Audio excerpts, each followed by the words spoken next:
Армысыздар ағайындар. Әлем YouTube арнасында Қазақия бағдарламасының алғашқы шығарылымы.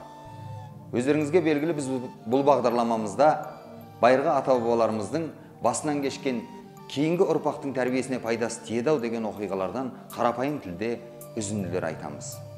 Алғашқы бағдарламамыздың кейіпкері Абылай хан заманындағы теңдессіз тұлғалардың бірегейі Бұқар жырау Қалқаманұлы. Бұқар бабамыздың әу бастан аңсағаны қазақтың ынтымағы мен бірлігі, іргесінің бүтіндігі екені баршамызға айдан анық. Бірақ осы Бұқар бабамыз қандай сәтте, қандай сөз таба білді, қалай сөйлей білді, осыған бір сәт назар аударайықшы. Біз қазір өз тарихымызда Пәленбай батыр мен Пәленбай хан жауласыпты, ол әлгі руды кекен, оны былай істепті, біздің ұрпақтары неге соны ойланбаймыз деп ырду-дырду әңгіме, ырың-жырың, жала жабу, не болмаса болмағанды болды деп айтуға қатты құштармыз. Шынтуайтына келгенде, біздің ата-бабаларымыздың арасында ұсақ-түйек келіспеушілік, не болмаса кішігірім сөз көкпелеушілік болған жоқ емес, болды. Бірақ ұлттың мүддесіне келгенде, елдің бүтіндігіне келгенде олар барлығын артқа тастауға тырысты.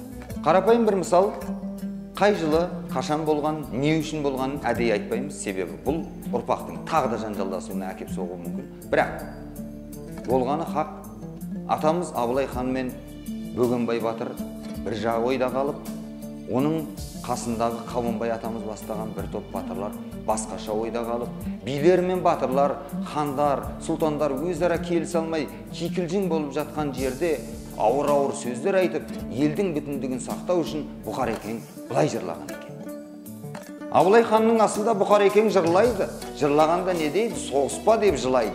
Зарын қосып жырлайды, соғыспа деп жырлайды. Бұқар деген кәріңіз, соғыспен кетер сәніңіз. Жауластық жолды сүймеңіз, мынау жалған сұм дүние, өтпейді менен демеңіз деген кезде, бәлкім айналасында отырған өз бауырлары қырғиқабақ танытса керек. Ортасында ойының жетпей жатқанын сезген Бұқар бабамыз аяқ астынан ойын ортаға тез жеткізу үшін Абылай ханның өзіне зекіп сөйлей бастайды. Зекіп сөйлегенде жән сөйлемей, өте ауыр сөздер айтады. Мысалға қараңыз. Абылай-ау Абылай, момынға келіп бек болдың, атаңдықпа сол едің. Қарсы менен құзарда жалаң аяқ жүредің, жалаң аяқ жар кешкен, өз тоқыған сарт едің, ата тегін сұраса, арқа ұранды жат едің, қай түріңмен төр едің, шешеңді және сұраса, қай алтынның бу едің, оны да мен білушем, Түркпеннің жерінде қашып жүріп күн өткен, Мәскенің қара күң едің дейді. Өздеріңіз ойлаңыздар. Білдей бір елдің ханына ақыны осындай сөз айтып тұрғанда, қазіргі жағдайда қалай болып кетуі мүмкін еді? Ол аз десеңіздер, соның қасында тұрған күллі қазақ әскерінің қолбасшысындай болған біздің Бөгенбай бабамызды да аямай сыбай. Назар аударайық.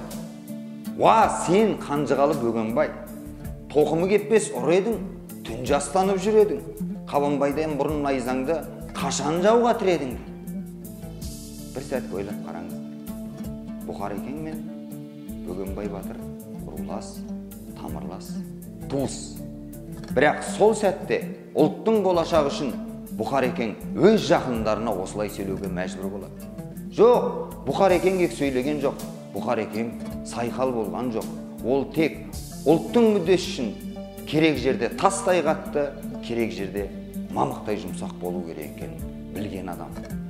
Оған сенбесеңіздер, дәл осылай деп сөйлеген Абылай ханы дүниеден өтіп бара жатқан кезде біздің Бұқар екең не дейді?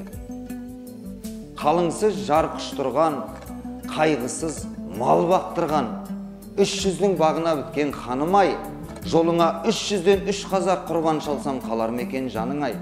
Бұл Абылайдың әділдігін сұрасаң, наушарбанға жеткізген, жомарттығын сұрасаң, атымтайдан өткізген дейді. Жоқ, бұл жағымпаздың сөзі емес, бұл шынымен ұлтына жанашыған ханын енді осындай хан қазақтың басына келер мекен деп жоқтаған Бұқар жыраудың сөзі.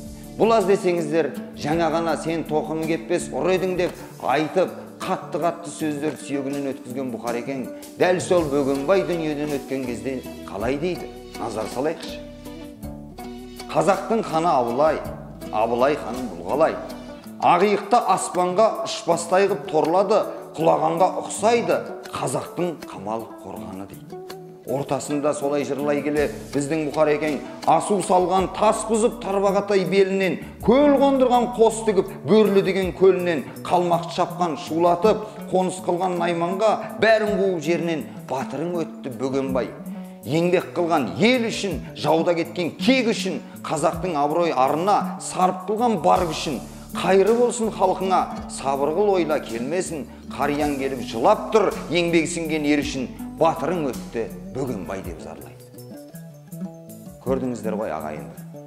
Біздің қазақтың арасында қандай сөз, қандай бітіспес дау болмасын, ел іргесінің бүтіндігіне келген кезде барлығын ұмытып, жұдырықтай жұмылған ұлт едік. Бұл бағдарламамызбен айтқымыз келгені жалғыз-ақ нәрсе. Біздің әрбір қазақтың бойына дәл осы біздің Бұқар бабамыз бен Абылай бабамыз, Қабанбай мен Бөгенбай бабаларымыз секілді ел үшін ескі кегін ұмытатын, кешірімшілдік кең жүрекпен ұлттың ынтымағын ойлайтын ұлы рух әлі де керек ағайын.